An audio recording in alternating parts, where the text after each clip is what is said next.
Israeli আগ্রাসনে গাজায় শুধু মানুষই নয়, তীব্র অনাহারে চরম সংকটে পড়েছে খাঁচাবন্দি বন্যপ্রাণীও। অবিরাম বোমার আঘাতে আশ্রয় হারিয়েছে অনেক প্রাণী।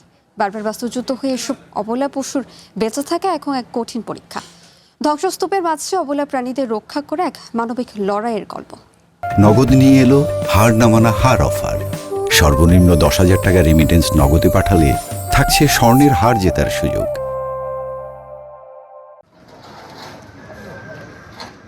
চারপাশে ধ্বংসস্তূপ আর অস্থায়ী তাঁবুর সারি।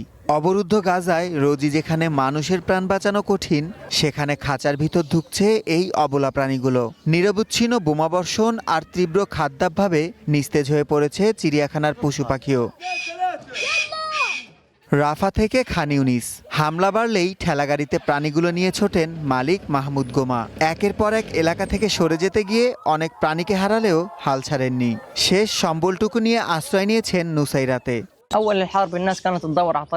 যুদ্ধের শুরুতে মানুষ নিজের জীবন বাঁচাতে ব্যস্ত ছিল, আর আমি চেষ্টা করছিলাম এই অবলা প্রাণীগুলোকে বাঁচাতে। সাহায্য চাওয়ার ভাষা ওদের নেই, তাই প্রতিটি ধাপে স্থানান্তরের লড়াইটা ছিল ভীষণ কঠিন।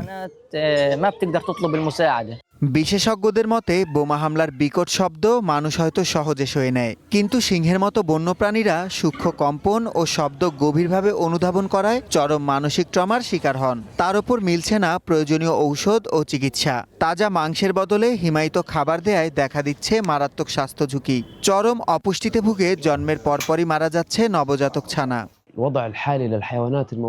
পর্যাপ্ত পুষ্টির অভাবে সম্প্রতি জন্ম নেওয়া একটি সিংহছানাকে আমরা বাঁচাতে পারিনি। জরুরি ওষুধ ও সুষম খাবারের অভাবে পুরো গাজার প্রাণী সম্পদ ধ্বংসের মুখে। কৃত্রিম উপায়ে এদের টিকে রাখা অসম্ভব হয়ে পড়ছে।